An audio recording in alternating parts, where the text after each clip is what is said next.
26-point loss, and to be just completely non-competitive in the game, to be truly woeful from the free throw line. I can shoot free throws better than the Missouri basketball team. If I could pick the 2 or 3 guys I would want to go against, I think I could beat them. It's just a heads-up competition. Let's go to the. I don't know. We're in Kirkwood here at Lou Information Station. What level of Kirkwood basketball do you think we would have to go to where Mizzou would beat them in a free throw contest? I think all 3 levels of the high school team beat them. I think your 7th and 8th. I think if you go to 5th grade. 5th grade might be a challenge. That's where Mizzou probably would win. I think 6th grade is a toss-up. I'm really confident that 7th and up would beat Mizzou in a free throw contest. And especially if we're talking about the particular players that struggle. I mean, I saw Anthony Robinson basically airball. He did hard. He did airball, and then the next one was front rim too. So I mean, that's pitiful. Sean Phillips, I could take Sean Phillips right-handed in a free throw contest on the lefty. I think I could shoot him righty, and I could beat him. Yeah. And Mark Mitchell just needs to be better at it than he is, because he gets to the rack so successfully. You can't be that good at getting to the line and not be able to execute once you get there. There was a point in the first half where Mizzou was playing well. They were playing pretty well, but they were down by 11. You're like, man, what's going on? And you look up and they've missed 9 free throws out of like 11 or 12 attempts. You're like, wow, if they had a requisite percentage, it would be like a 5-point game right now, and they'd be in this thing. So they trailed off after that. Yeah. And ultimately, even the free throws would not have made up the differential. But that's just embarrassing when you're losing by that many points and you can't even take the free ones. It sucked. It was an ugly performance from top to bottom. From 21-21, they started off playing pretty well. After that, it was, Bama basically scored 70 to your 43 over the rest of the game. So yeah, it was not a competitive one. Eli Hoff tweeted, there have been only 2 men's college basketball games this season which a team shot worse than 35% from the free throw line with at least 16 attempts. Air Force, who has a height requirement on their team, so they're not a very good basketball team because you can't be too tall to fly planes. Right. Yeah. So they have a height limit. They went 8 for 24, 33.3% against Austin P on November 18th. That's actually worse. If you're short, you should really be able to make your free Yes, throws. that's a good point. Mizzou, who is a full-fledged Division I basketball program, went 8 for 23 against Bama, shooting 34.8%. And you mentioned it. Mizzou was up, I believe it was 19-16 or 18-16. Anthony Robinson gets fouled on the three-pointer going to the line. You're thinking, man, he makes all 3 of these. They're up 5. They're looking good, playing some good defense. Maybe he makes 2 and you're up 4.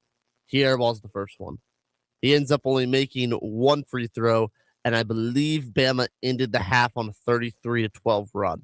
And then it was curtains from there. Yeah. Not good. And it's Not just good.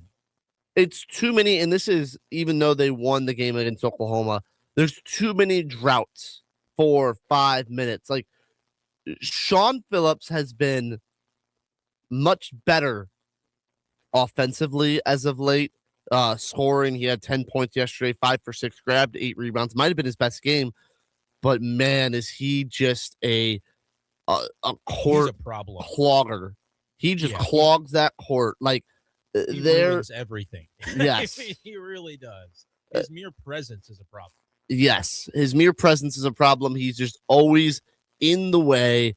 Mitchell can't drive. Like, the only thing, I am not saying we need to just remove Sean Phillips, but like, if he's not going to be doing anything, go put him in the corner or something, because he just clogs that paint. Like, he can't just circle around the key constantly because Mark Mitchell can't drive, and that's your best offense. So he can't move. Sean Phillips can't move. No. So there's not a lot of value to him playing.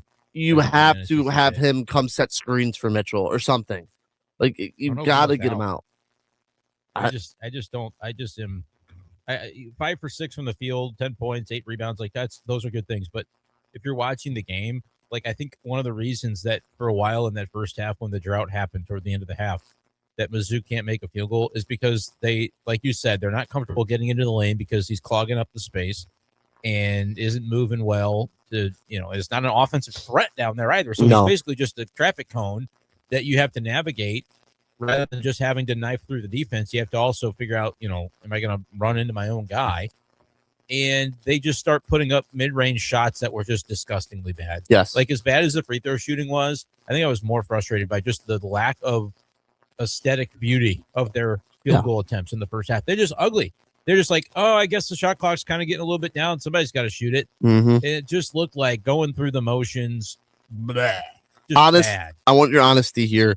At what point did the game move to phone or second screen from you and your full attention turn to the SLU game? So because I had the baby in my arms, and then I put the baby in the bassinet in the living room, and I have 3 TVs in the basement. I could have done it another way, but I didn't want to. I just turned on the SLU game. It was early in the second half, I think, of the Mizzou game that I was just like, there's no point in this anymore. Eight or so minutes in, probably. I was more focused on the SLU game on my phone, and then once it got to be like there was a 3 made that made it like, I don't know, 18, 21 points at some point, and I was like, all right, Mizzou called a timeout at that juncture, and I'm just going to switch it. And I switched it to the SLU game and put $10 on SLU at halftime so that I could at least feel something. I knew they would come back and win. Yeah, that was easy. Got that. Yeah. I knew with 4 minutes left. I sent it the actually text. Wasn't that easy, but we knew. We'll get to it if we get a chance to talk about the game. So some guys that are just total question marks, total just frustration, and we've already talked about it. One of them with Sean Phillips, even though he played well stat sheet wise, but watching the game, you wouldn't say, wow, Sean Phillips was a man possessed. He was 2 boards away from a double-double. He has a couple moments where he gets open and dunks, and that's always fun when it happens, but it seems like that's kind of it. And then I was going to say he's a ghost for the rest of the game, but really he's more like a redwood tree that just is in the way. You know what? He played almost as well as an NBA center, so that's fun. Good for him. Obviously talking about Charles Bediako, the Bama player who played in the NBA for a little bit, now is playing college. Played in the G League, I should say. 6 free throws. That's how you know. Mm-hmm. I mean, he's for real. That's what you're supposed to do, is just make your effing free throws. Jacob Cruz is an enigma right now. Not an enigma to me. He is a problem as well. An enigma is in a bad way. A bad enigma. What are we doing? Why is he playing 25 minutes and Trent Pierce is playing 17? Yeah. What's happening? He can't shoot. He's only on this team to shoot. He can't play defense. And he can't play defense. 2 for 2 from the line. Good for him. I say enigma because I don't know what happened. It's the mystery of even last year when he was playing maybe 15 minutes. That was perfect. He was shooting. He was making his shots. It was obvious he wasn't going to be good on defense, but he's still not a focal point of the offense, and he can't make an open 3. He can't make a shot. He made 1 3, 1 for 5, but in this role, no, or 0 for 2, pardon me, he made 3. Yeah. Which thank God he's only shooting 2. Yes. Because for a while there this season, it was like the Jacob Cruz show. We're going to have him shoot 7 or 8 threes, and that just never needs to be the offense. But and Jaden Stone had an off night. I can't be mad at if 8 and 8 is your off night. It's like, all right. It was his mid-range shots, just like everybody else's. I would hate to look at the stats on where they were in the mid-range because they were terrible from 3, but Stone was 2 for 4, and T.O. Barrett was 2 for 3. He knocked down his first 2. Everybody else that attempted a 3 last night did not connect. Trent Pierce 0 for 4. It was disappointing. But yeah, Pierce missed a lot of open shots.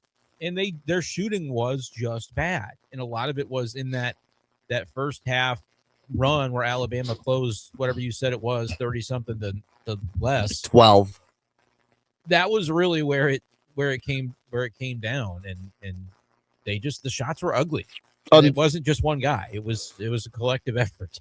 Unfortunately for Mizzou, their quote-unquote easy stretch in the SEC is over. They went 4 for 4, and I wouldn't call the Florida and at Kentucky easy, but then the 5 in between Ole Miss, LSU, Georgia, Auburn, Oklahoma, you went 2 and 3. And that just and that's where I think we're going to see this team go 8 and 10, 9 and 9.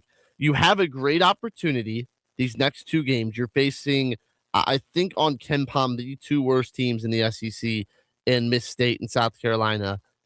you got to find a way to go win both. Like, you have to. Yeah. What'd you say? Miss State and who? South Carolina. Yeah. Oh, I mean, that's not even debatable. We can't even continue to talk about Mizzou basketball on the radio if they don't win both those games because there's just no point. Mm-hmm. I agree with you. I'm tracking 8 and 10 as my official guess.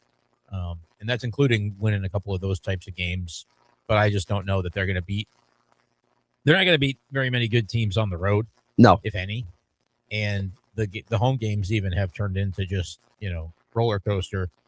Like, it was a sign that they had to go to the wire with Oklahoma the way that they did. We didn't get a chance to talk about it because of the snow on Monday, but the Oklahoma finish was a blast. It was a lot of fun. Let's talk about the Oklahoma two buzzer finish. Beaters. Now, well, I mean, the finish was great. The game itself was the point I was making. Is just like that was a sign, and we tried to say, it's going to be fine, but it wasn't fine. Can I say something, a caveat to that real quick? Bama beat that Oklahoma team by 2. Mizzou beat them by 1. Arkansas beat them by 4. They had to come back. Like, that's where my one thing is, like, anyone can win in this league. And Oklahoma could very easily have wins over Bama and Arkansas on their resume. So, like, yes, the Mizzou win was close, but, like, you beat an SEC team. That's what matters. And, like, one of a below average one, but not one of the worst. Right. But, yeah, I mean, I'm not like necessarily dogging Oklahoma, but they're definitely toward the bottom of the barrel of a conference that's not as strong or deep as it was a year ago. So it's not like an impressive resume note to beat them. No. It was just fun the way that they beat them, but the reason that it needed to be that way is because they didn't play great. And on your home court, that should be a little bit less of a sweat. But I wasn't mad about it because I would rather have something fun come of this season that I don't think is really tracking toward anything meaningful anyway. It's the vibes are bleak. Like, I knew they were going to lose last night. But to lose that way, I do think kind of impacts the way that we think about it moving forward. I think they really need a comfortable win over Miss State on Saturday. Yeah, so I mean, they need to win over Miss State on Saturday. I wouldn't say that I care about the margins in the games that they're supposed to win and have to win. Just win. The next two games just have to be wins. And then you have to figure out a way to maybe win one of the 2 Texas games the next week. They play A&M on the road.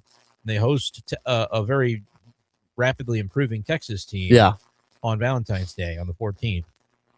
If you win Mississippi State, South Carolina this week, that you just have to. There's just nothing else to be said about that.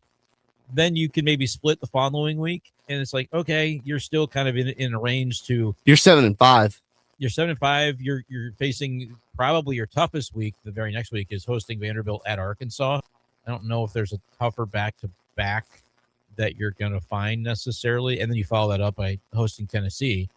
Like, you have to try to not lose all 3 of those. Maybe you win one of them to get to 8-7, and then you pick off Mississippi State, Oklahoma on the road, and you go into the final home game against Arkansas at 10-7, and it's gravy. Like, that would be great. I don't think it's realistic. I think they'll be at best sitting on 9 wins going into Arkansas, and it might be that they're sitting on 8 in that final game of the year. And if that's the case, they can win that game, and it's probably still not going to be enough. Yeah, if they're sitting on 9, I'd be very encouraged. If they're 9-8, they would need the win over Arkansas, and it would go okay. Like 9-8, and you're playing a win, and you're on the bubble. I would have taken in December. So, like, I can't be that upset about it. Like, trying to put things in perspective, I would have taken 4-4 in December in the SEC. Like, I would not be that mad about where we're at. What was your reaction to the 2 buzzer beater shots? Because I was very happy. I saw T.O. Get some pep in his step. And then the best part about the Mark Mitchell one is I'm sitting there, guy makes a tough bucket for Oklahoma. I'm going, oh, dear. And my dad, as sitting on the couch next to me, as Mitchell's heaving, goes, why is he taking the shot? Bang. Which was going through my head. Why? Like, no, Mark, pass it, Mark. I actually wasn't thinking pass it because I knew that there just wasn't a lot of time. Well, and that's true. It was only a 2-point deficit, so you could go. But I just was sitting there going, you know what? I'm just glad he's going to get a shot off. Like, it was very clear he was going to be open-ish, not heaving it from half court. It's going to be like a legitimate shot attempt. I'm thinking, I wish it was somebody else, but I was a zen about me because I was like, at least we're not gonna, a lot of times those chaotic moments can end a lot worse than having the wrong guy shoot a three. Yeah. But in the clutch, it seems like Mark Mitchell is often the right guy to shoot the three. So I didn't have much time to think about it, obviously, but I was satisfied with, hey, at least they're moving. Like if it was Theo Barrett bringing up the ball, they wouldn't even be to half court in 4 seconds. So I was down with it. And the thing it seems to be with shots like that is, even if your big man's taking the 3-point heave, when he doesn't really have time to think about it, it normally looks pretty good, better than a catch and shoot jumper. Those runners, he was pull able ups, to step into the shot. Yeah. It was fine. Yeah. And that was an awesome moment. That was so fun. At least from this year, a moment you probably will never forget in your Mizzou fandom. Yeah, because I was watching the game in my living room, and that was afternoon game. So my 3-year-old, I was like, oh man, a minute left in overtime. My wife asked if I want to go wake him up. I'm like, well, if I'm going to do it, I'm going to do it now. And I'm like, hey, Gabe, the game's on, the Tigers are in overtime. You want to come watch the end? He's like, yeah. So I got to watch it with him, and the rest of the weekend he spent in our living room with the little Tykes hoop pretending to be Mark Mitchell, which was was very fun and cute. But he dug it. I dug it. I was very glad to have that happy moment again. I would rather have double buzzer beaters and say, damn, we almost lost a game we shouldn't have, than win by 7 and just have it be a standard. Like, give us something fun, because I don't know how much fun we're going to have the rest of this year. I am growing exhausted with Dennis Gates. I really am. Oh, and it was the tweet last night from a reporter that evidently Gates ended his press conference saying, what, no questions about Bediako? Like, why didn't you? I thought you were going to ask me about him. Quote, man, no Bediako questions. That was what Gates had to say. And this was from Theodore Fernandez, who I believe is an Alabama media student down there. What was and I guess like it is, you would think that question would come up. Yeah. It just wasn't really like, it's not why they lost. It wasn't. And Gates has already given his thoughts about it and says he is happy to have him play. So like, it's just mind boggling to me that Gates, you've already said everything that there is to say about it. You're wrong in my opinion, but you're welcome to your view. And I know why he has his view of, he said, I support all student athletes. And so like, that's just like his boilerplate answer. And that's fine. I don't have an issue with it. Stop trying to bring it up again. Nobody wants to keep hearing you talk about how it's great that Bediako gets to play when nobody else thinks it's great. No. And you were the team that lost to him by 26.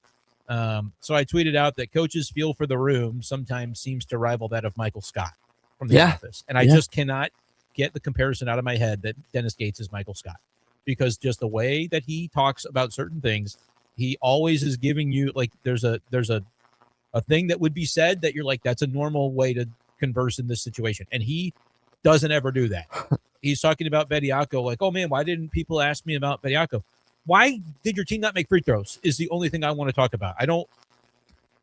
I just don't like the demeanor after a 26-point loss where your team shot 35% from the freaking free throw line. So yeah, exhausted by Gates. I don't think he should be fired. I don't hate him. I just am exhausted by him because it's this kind of thing that just gets me riled up after a game like that. Who cares? No Bediako questions. Let's talk about how you're going to fix the free throw shooting. It was needs to be fixed. Confusing because he's already addressed Bediako in his midweek presser at length in a way that was contrarian to what everybody else is saying. So yes, we know how you feel about it. Your answer wasn't that interesting. You didn't want to, you didn't want to give us a headline, which is fine. But like, I don't know. I don't want to hear any more of you talking about Bediako. I do not need to hear it anymore. We're good. So it's just strange that he would double down to that at the end of a press conference where he got his ass kicked on the road. That shot 35% from the line. He confuses me. And so it's exhausting. Kicked would be just absolutely. I said blitzed. Bama likes to go blitz, Bama blitz. Like they got blitzed by Bama. That's the only way to describe it. Also, every time I watch a game in Alabama, I forget that they have a high school gym. That gym sucks. It does. It sucks. That on TV. It sucks. You talk about Mizzou football a little bit because they had some exciting news. Caden Lee is a Missouri Tiger. Honeycomb is here. There was a lot of things up in the air, but it seemed like with Trinidad Chambliss, running out of eligibility, Honeycomb was going to get a shot to enter the transfer portal, and he's linking up with his old roommate, Austin Simmons. Honestly, my receiver wish list, it's not as many big names as I wanted, but when we talked around Christmas time, what we wanted, what our Christmas transfer list was, I said I wanted a Luke Bidet to be wide receiver 1. I think he is.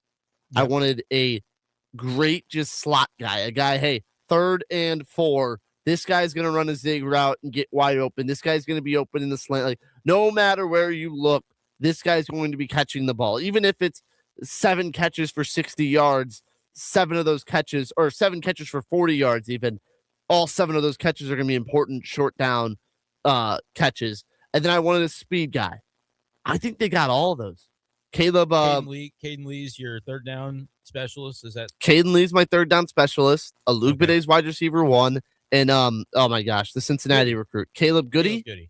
Yeah, and he's your speedster who's also a slot guy. Like I'm really happy with what Mizzou did with the receiving core. Yeah, and like you could say the caveat is they had Horatio Fields signed from Auburn, but then he is released from that commitment. Yeah. Didn't ever show up after the Caden Lee thing came to fruition. Like Fields was probably in line to be the Caden Lee role maybe, and they're like, we want this guy. Is what it is. Like I think I'd rather have Caden Lee than, take the chance on not having him and having enough without him. So you're always better to have more good receivers, but frankly, I still think this is going to be like a 60-40 or a 55-45 run-heavy offense versus pass. And I've got 3 wide receivers that I think can really contribute for me. Yeah. I've got a quarterback that as long as he, pairs down on the mistakes and the decision-making processes, that I think he's going to be really effective and bring a dynamic that can help this passing game. And the running game is going to be ridiculously strong because you've got the best RB duo in the country. And you got Brett Norfleet back. They made the additions to the offensive line to try to patch that up. And that'll still be a question until you see it in action. But I'm not overly concerned about it. So, yeah, I think the offense is the unit this year, Grant, that has to be able to carry the team because you just lost so much production on defense. I know they ended up bringing in a number of experienced players. Brought in Bobby Washington from Miami, same day of guys who missed the season with injury. That was like a hallmark of their portal class. But I think that it can work. I don't think the defense will be quite as good as it was this past year. But I still think it can be a solid unit. But then maybe you're winning games a little bit differently by having just a dynamic offense. Like I think what it needs to be is a top 20, top 15 offense in the country. I think it can be that. I really do because I think the run game is number 1 with a bullet. And then you just need a mid-tier passing game, and I think they can at least accomplish that. I think especially if you're ball control, and your defense only has to be out there a third of the game, and they can kind of hide that maybe they're not as good as last year, but for 20, 25 minutes, they're as good as anyone in the country. Like that's the recipe to be a really good football team next year. And they do have to make sure that Simmons is not turning the ball over. And that was a problem with him for a couple of the couple games that he played at Ole Miss. But if he can fix that, I think that there is a really good recipe of ball control, but take your shots when they're there because the defense is going to have to respect that you have a quarterback that can do it. And that just wasn't the case this past year. They could sell out on the run, and in several of the games that very much limited what Ahmad Hardy was able to do. Could be a different story this time around if Simmons can bring that extra edge to the passing game. So what do you make of their strategy, especially defensively, where it was kind of find guys who either didn't play for their team last year, have a lot of experience and were hurt, or just young and inexperienced but uber talented? Like they did bring in some guys, especially in the secondary, that have that played and they just were transferring schools, but for the most part, it was uber talented guys who didn't play or guys who were injured last season and missed the year. And from places like Oregon and Michigan and Miami and Auburn, Blue Bloods. Like in Auburn's case, just we knew of what their defense did last year. So I want players from that defense. Yeah. So I genuinely think that that's sort of the strategy is, can we afford to just break the bank on every player in every position of need like a Texas Tech? No. But what's the way that we can try to get some bang for our buck is take players that were going to probably contribute at some of these teams that went to the playoff. Ole Miss, with the cornerback they got from there. Take these players, and they would have probably been contributing on those playoff teams more than they did, and they were injured or whatever the case was that they didn't get to, and so they're going to do it for us. I think it's a very valid strategy. It's just going to be interesting to see it play out. Like, I don't think we can look at what they did and say, oh, for sure the defense is loaded. No. But I think there's a very clear connective tissue as to what they were attempting to do, and I think they accomplished that goal very well, and now the proof will be in the pudding as to whether or not that goal was the right way to approach things based on the results, and the results are ultimately all that matters. But I think you've seen each and every year Eli Drinkwitz have to take a little bit of a different approach. Really, last year was the production over potential approach, and it worked very well because you pick up guys like Trotter, like Ahmad Hardy, and you end up stocking your team with some dudes.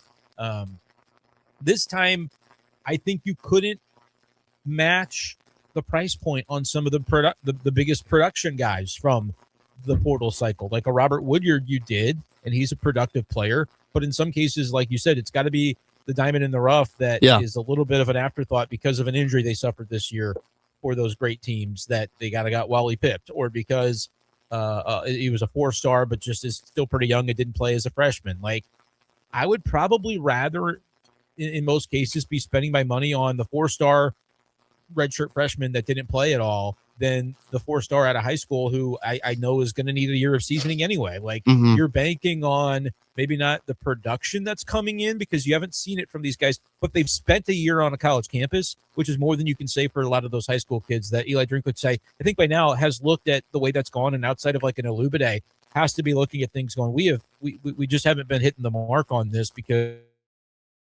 these kids transferring, they don't have they don't have the willingness to stick something out. And I think with the next crop of high school guys, I'll be curious if he has better success with those guys sticking around, because he started to talk about the new way, the Mizzou way, and that sort of being the new mantra.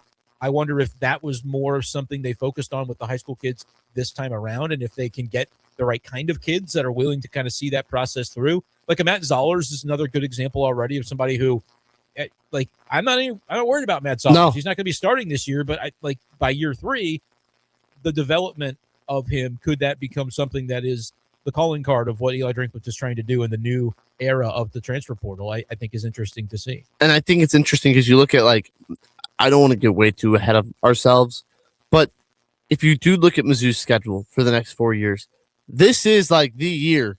If you're going to make the playoffs, this is the one. You play a lot of really tough games at home that obviously flip. And then, like, maybe in 2 years, Zollers does develop like you're hoping, and he's a superstar quarterback. And, well, when you have a superstar quarterback, you can kind of win any game in the SEC in the country if you have a stud at QB. So that's, I think, where Mizzou has to go. This is, I would say, the year, though. If there's serious about going 10-2 and making a college football playoff, this is probably the one with the schedule they have. Yeah. It's so much harder than the last few years still, but there's an opportunity there. Yep. No, I like where they're at. And by the way, some of the different publications have been putting them in their like way too early top 25s, which is fun to see. I don't know if that's where like the AP voters will put them, but I'm excited about that possibility. It's encouraging. All right. I don't really have anything else Mizzou to talk about, Brendan. Do you? SLU Central. Let's do SLU. When we come back, we're going to get Matthew Rocchio in. We'll get Rocchio. I do have one Mizzou note. Okay. Tangentially related to Mizzou when we come back. All right. Rocchio can sit in for it because he was part of it as well. All right. And we can go from there. Sounds good. He's Brent Schiffer. I'm Grant Salzman. This is MIZ Central on the Lou Information Station. The Lou Information Station, a whole new way to enjoy content created just for those of us in the St. Louis area. It's a whole new way to advertise and promote your business. Reach out and find out just how different we are. If you're tired of one-sided advertising offerings or your traditional media rep trying to shove digital marketing down your throat, visit louinfo.com and click on advertising.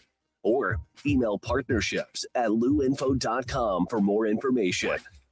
The choice of a lawyer is an important decision. It should not be based solely on advertisements. Not sure how to get a lawyer after an accident?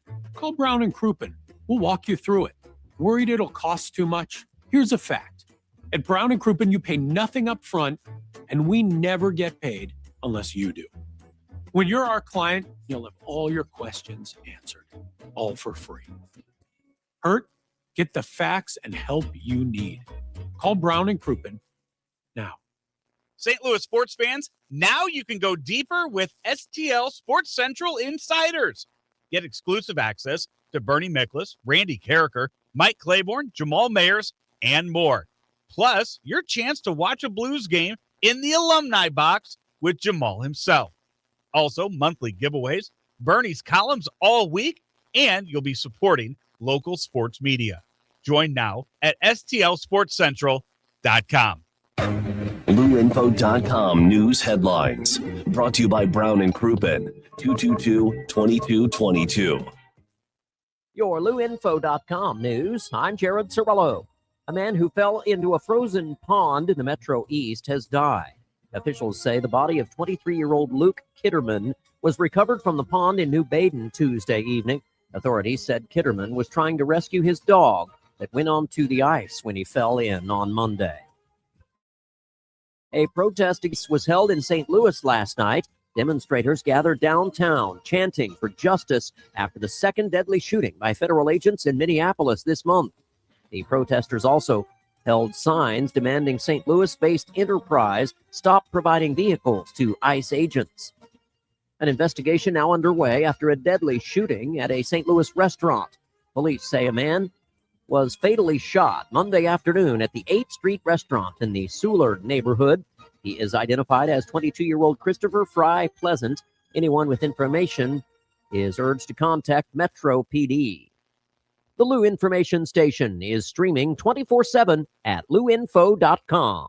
I'm Jared Cirillo. Now, LouInfo.com weather. Presented by Home Bank. Member FDIC. Secure your financial future by opening a high-yield checking account today. Go to myhomebank.bank to get started. Here's your LouInfo.com weather update. We're hitting about 30 for the afternoon high today. We have high pressure parked overhead, so it should be sunny. Down to 10 with a few clouds for the overnight hours. We have a quick cold front dropping in. We won't be seeing any snow with that. It will be a lot colder on Thursday, mix of sun and clouds, and our high only about 20. I'm meteorologist Steve Hamilton for the Lou Information Station, streaming 24/7 at louinfo.com and the free Lou Info app. The choice of a lawyer is an important decision. It should not be based solely on advertisements. At Brown and Crouppen, we get that after an accident, money's tight. That's why we offer so much for free. First call, free. First consultation, free. Stuck at home or in the hospital, we'll come to you for free. So call Brown and Crouppen, where we don't get paid unless you do. And your first consultation is free. St. Louis sports fans, now you can go deeper with STL Sports Central Insiders. Get exclusive access to Bernie Miklasz, Randy Carricker, Mike Claiborne, Jamal Mayers, and more. Plus, your chance to watch a Blues game in the alumni box with Jamal himself. Also, monthly giveaways, Bernie's columns all week, and you'll be supporting local sports media. Join now at stlsportscentral.com.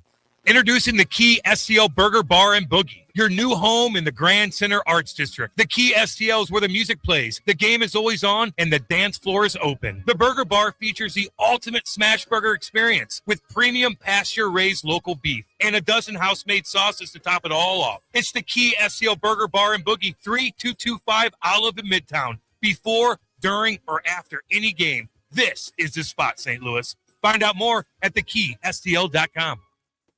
Today, business moves fast. Don't fall behind your competitors. Contact CTS, Commercial Technology Solutions, today for your voice and data needs, including networking, internet, and video conferencing. We offer 24-hour emergency service with competitive rates and an A+ rating from the BBB. At Commercial Technology Solutions, it's all service, solutions, and stability. Contact them in Missouri at 314-421-3550, in Illinois at 618-452-3550, and online at ctsphone.com. St. Louis sports fans, now you can go deeper with STL Sports Central Insiders. Get exclusive access to Bernie Miklasz, Randy Carricker, Mike Claiborne, Jamal Mayers, and more. Plus, your chance to watch a Blues game in the alumni box with Jamal himself. Also, monthly giveaways, Bernie's columns all week, and you'll be supporting local sports media. Join now at stlsportscentral.com.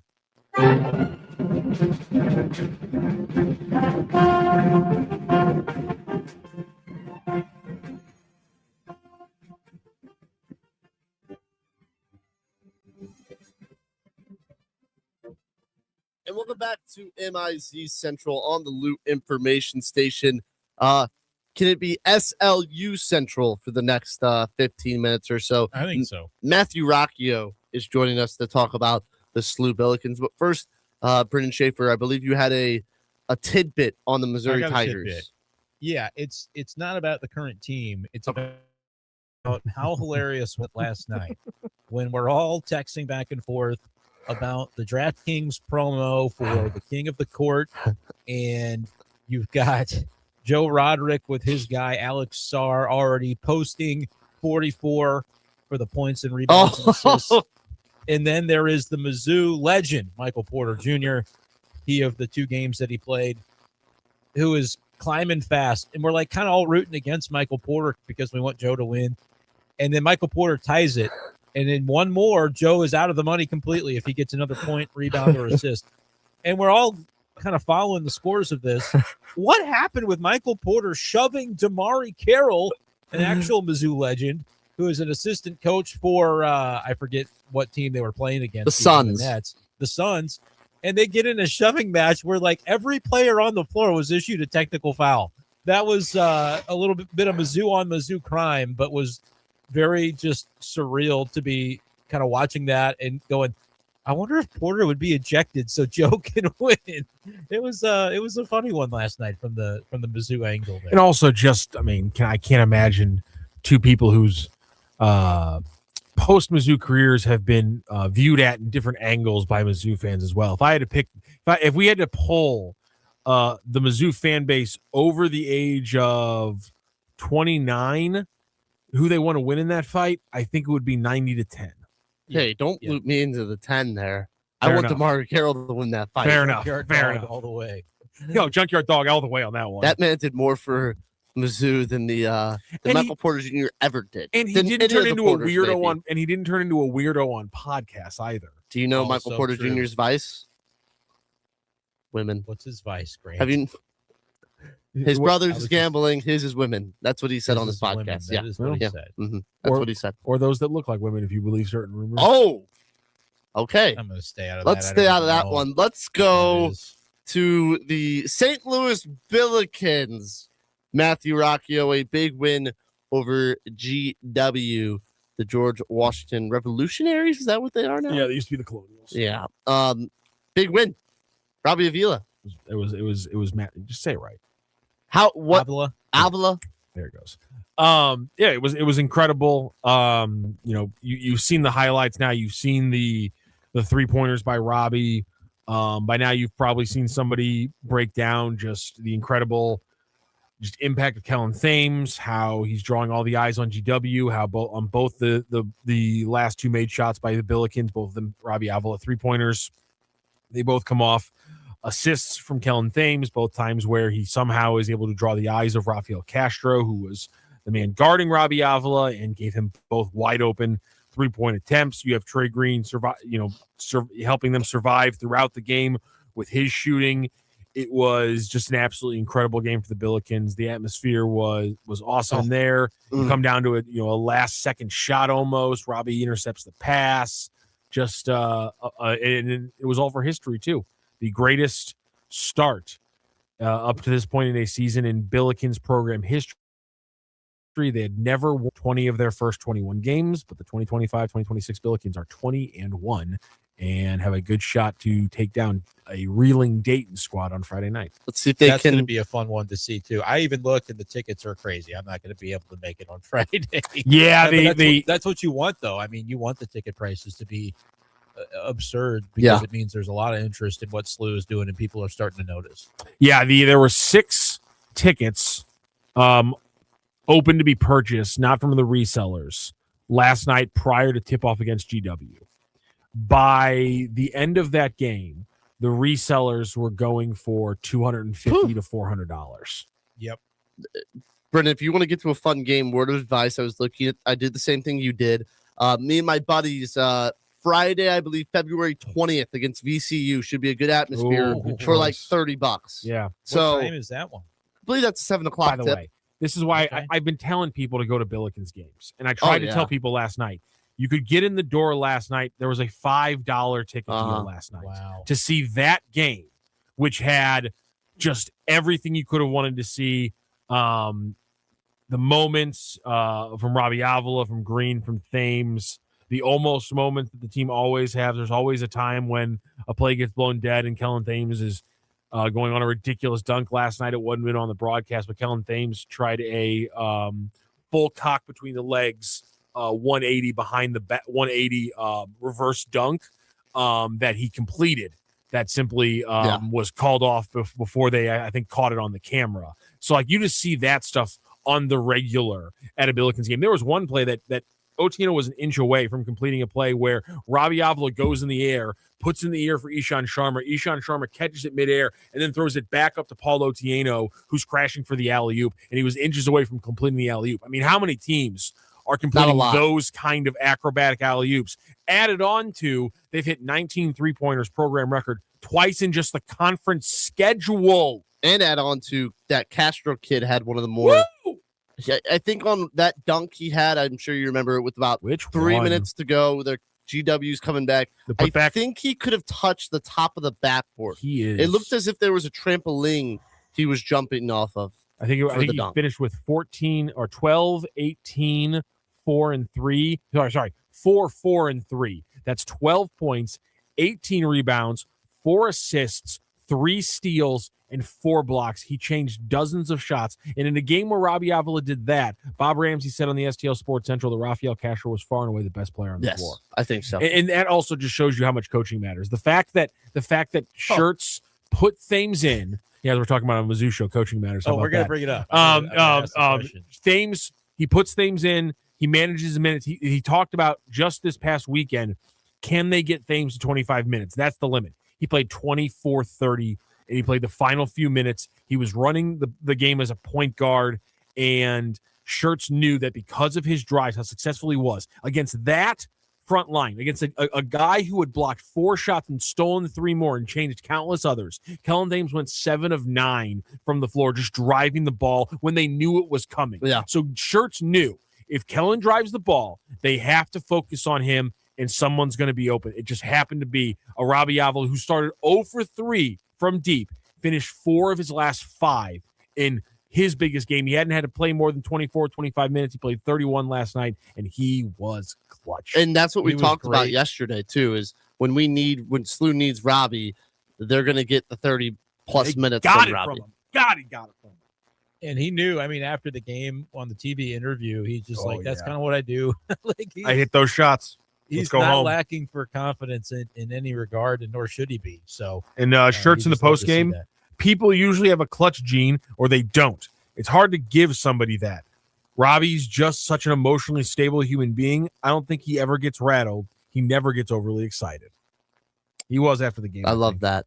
Also after the game, I want to say, rough games from Quentin Jones, Amari McCautry, and Deion Brown. Yeah. Q, though, we'll say this. He went 2 of 12. One of those 2 was the banked in shot that took it from 13 to 10 at halftime. Mm-hmm. I mean, the emotional just mindset moment of Q hitting that shot and going from 13 to 10. I can't imagine how much that changed the mindset at halftime. So a huge shot from him. But Amari and Deion, as soon as the fan base cleared, obviously before even the entire fan base was out of the building, as soon as Shirts finished the team talk, Amari and Deion were out on the court, and Shea Fitz getting shots up after the rough game. So you want to see? I want to get Brendan's opinion on this because I don't, just because we don't cover the team as closely as you do. Obviously, we watch the games, but we were kind of talking, you and me, Rock, about how this GW team could be a type of team that is a bad matchup for SLU. They're hyper athletic. They can make shots. So then you translate that. What happens when they run into a Power 4, Power 5 team that's hyper athletic, probably more athletic than just does everything GW does well, but a little like Brendan. Do you see a team like that? Like, let's say SLU's a 6 seed and they run into the SEC's 11 seed. I don't know who that is, Texas, right now. Like, are you concerned about that type of matchup for SLU? Because I would be at the moment. It would need to be a very good shot-making clinic from SLU to get by in a game like that. Yeah, and I mean, when you talk about a 6 versus 11 type of matchup, anybody can always win those. Mhm. We know that, and so it's not like that's unheard of to be potentially upset in a game like that. But I also think what Rock said earlier, I trust the coaching staff. Yeah. I trust Josh Schertz to be able to come up with a game plan for. And look, they were a 10.5-point favorite last night. It's probably why tickets are a little down. Like, nobody was expecting the spectacle that they got to witness. That's okay. I feel like you kind of have to survive a game like that every once in a while to just kind of remind yourself of who you are and where you are. This is not the comparison I'm making, but I remember during the football season when Indiana had that game at Penn State, you're like, well, they should lose. I mean, they're the better team. And then they come up with just an unbelievable win. Yeah. Like for SLU to have a game like that where you kind of get the gut check and you don't have to pay for it, you don't get punished for it. Like they're tracking. This is going to be an at-large team for sure. Hopefully they win the A10 tournament as well. But no, I think they're going to get themselves into a spot where maybe they play so well that they get a favorable first round. Yeah, I want to be greedy. If they don't, I think that Schertz is positioned to, be able to have them ready for whatever may come. This is a tournament team, and that's a lot of fun to say. Okay, so what's crazy right now is that there was a bracketology update yesterday, and did you see this? So SLU actually, I don't think it will actually happen, but there is a little bit of a wrinkle that actually could play to SLU's benefit. I think Grant knows what I'm talking about, because St. Louis gets regional, but the Enterprise Center is hosting the regional. So because SLU does not play their games at the Enterprise Center, they are eligible to play at Enterprise Center in the St. Louis regional. Now, again, with the way that Mizzou gets scheduled to play on the coast, seemingly every time they're in a tournament, it would seem insane for SLU to get the break. But technically, they can play the St. Louis regional because they would not be playing technically in their home building. They'd be playing 3 blocks from it, or like, I guess, like probably like 7 or 8 city blocks, but still, just an insane little wrinkle. And right now, one of the bracketology has them in that regional. It would be wild. It would be the greatest thing to ever happen. It would be, oh my God, unbelievable. It's never happened before. It would be absolutely wild. And as someone who doesn't get to, probably doesn't have a way to travel to watch the NCAA tournament for the Billikens this year, my God, what a cheat code that would be. I would be the happiest person in America. And the thing is, no, it wouldn't be. There'd be Billikens fans much happier than me, but still. The thing is, too, is that it's never happened before. There's never been a team that has played in their home city in an opening round matchup, at least in the modern day NCAA tournament. It's never happened before. They've gotten Spokane, but that not in their home city.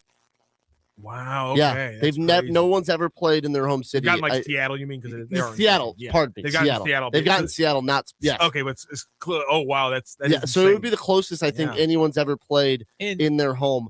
The other thing that I want to recall, when they do the geographical placement, like they try to place you as close as home as possible. But I believe for the top 4 seeds, there's even like an extra procedure. Now, as the 4 seed, you're kind of scraping the bottom of the barrel a little bit. But I believe that if you are among the top 4 seeds, which right now SLU is, ranked 20th or whatever they are, you're kind of tracking as like a 5 or a 6 seed.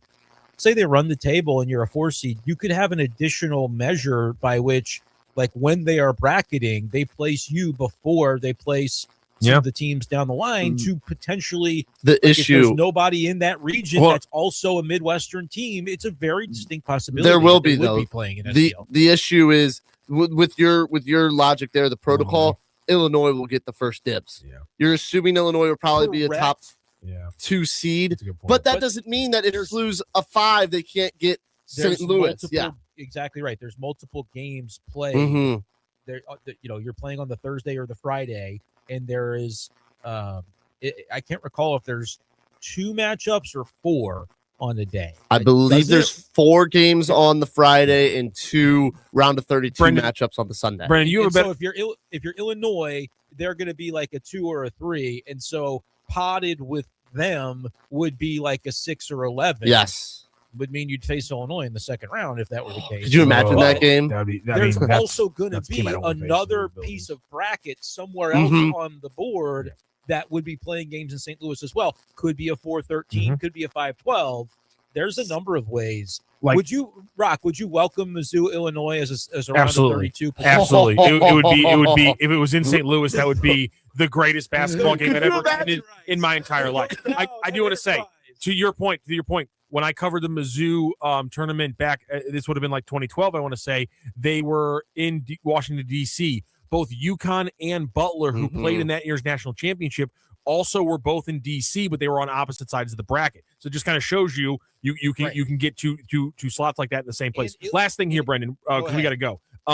Just the other day, Mark Titus, who knows the national game, the national game better than I do. He said if SLU runs the table, he's locking them in as a 7 seed. And I was like, what in God's name did he just say?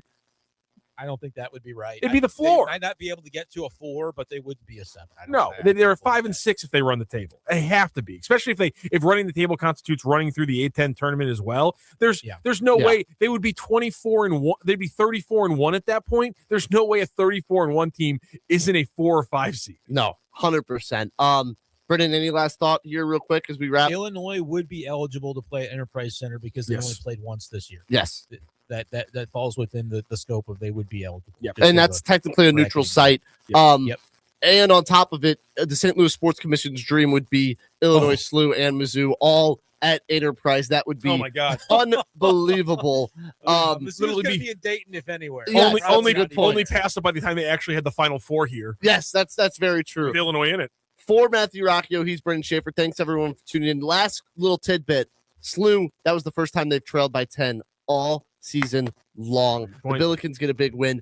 Listen to Matthew Rocchio talk all things Billikens after the game Friday. I'll be on the post-game show Saturday for the Missouri Tigers. This is MIZ Central on the Loop Information Station.